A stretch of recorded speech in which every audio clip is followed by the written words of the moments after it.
Hello and welcome to Forever Rugby on Forever Sports for today's Currie Cup Round 3 review. Just the 2 out of 3 games actually taking place, with the Cheetahs versus Bulls game being called off as a result of the Cheetahs being unable to field a side. As a result, they're currently sitting at the bottom of the Currie Cup table. But for the Western Province, the Pumas, they recorded 2 victories, victory apiece for them during the third round, which sees them sitting on top of the log.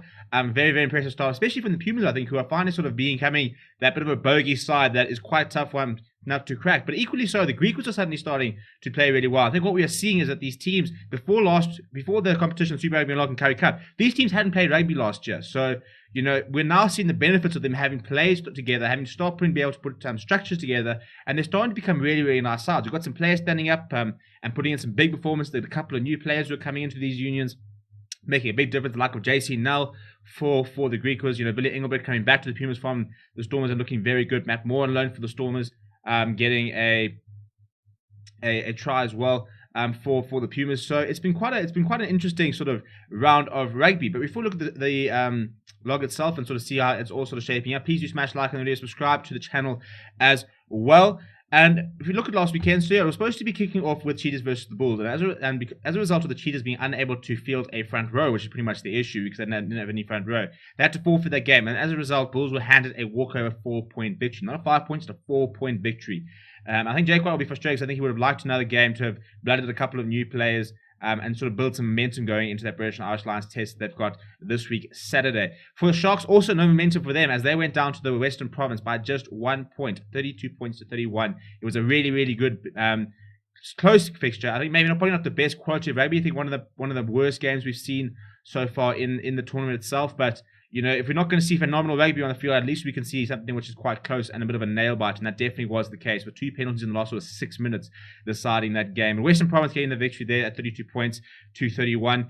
So very nice tries actually being scored in that game. I mean, as I said, I think the general standard wasn't great, but we saw some moments of brilliance from Takeo Abrahams, a moment of brilliance from Evan Ruiz, 2 really, really good tries scored by, Jaden Hensley actually scored the try from, but it was also led by Takeo Abrahams.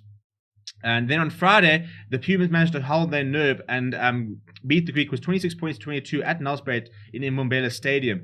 A game where I think the Pumas were probably targeting more than that. I think they went into the game thinking, you know, we can actually try and get something like a bonus point victory out of here.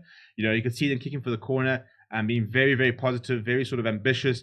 But unfortunately for them, the Greek were quite a tough nut, and they sort of kept coming back into the game. And eventually it was the Pumas who actually sort of had to see things off, with the Greek was on attack towards the latter stages of the game, but the Pumas managing to hold on.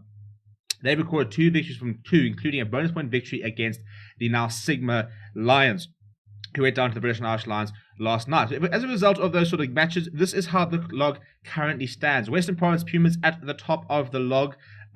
What's quite important is that the Sharks and the Lions have only played 2 games, and it's such a close log that, you know, they're actually playing this weekend, the Lions versus the Sharks. So if either of those sides get themselves, for example, a bonus point victory, they can suddenly be right up in the mix at the top of the log. And I think both those sides will probably be targeting the Currie Cup. I mean, I think you've got to look at, you know, your top 4 sides and think that they really need to sort of stand up in this Currie Cup and prove why they are being back to the United Rugby Championship.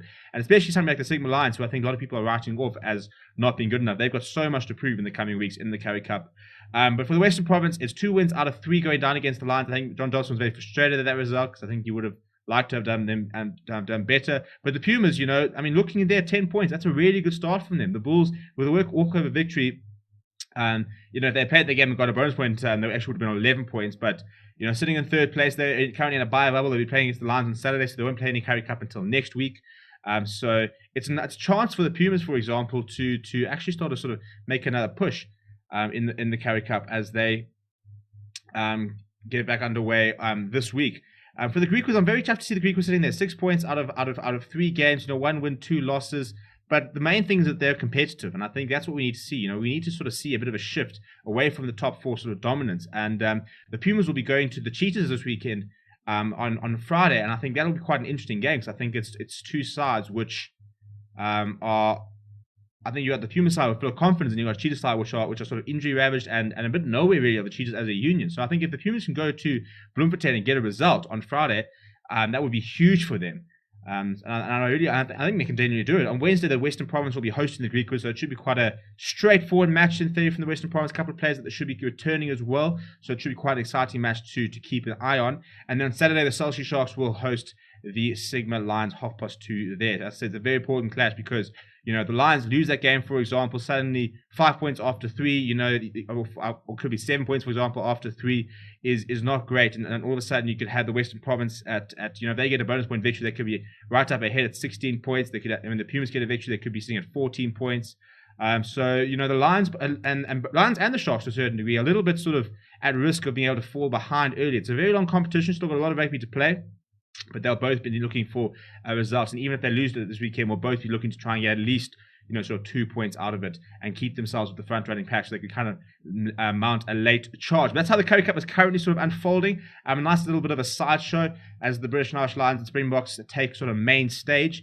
It's the Lions versus the Sharks on Wednesday, the Lions versus the Bulls on Saturday before the SAA game next week, and then the Stormers, and then we are into full test match mode. But yeah, let me know what you think of the Currie Cup. I think it's been a fantastic Currie Cup. I think it's probably been one of the best Currie Cups I've watched in a long time. I think that generally the level of rugby has been pretty good, and I think that there's very nice close games, and a lot of the smaller units are sort of really sort of starting to show their weight, which is what we really want to see. So let me know what you think. How is your team doing? Let me know in the comments. Smash like, comment, do subscribe to the channel. My name is Steven, and I'll chat to you guys soon.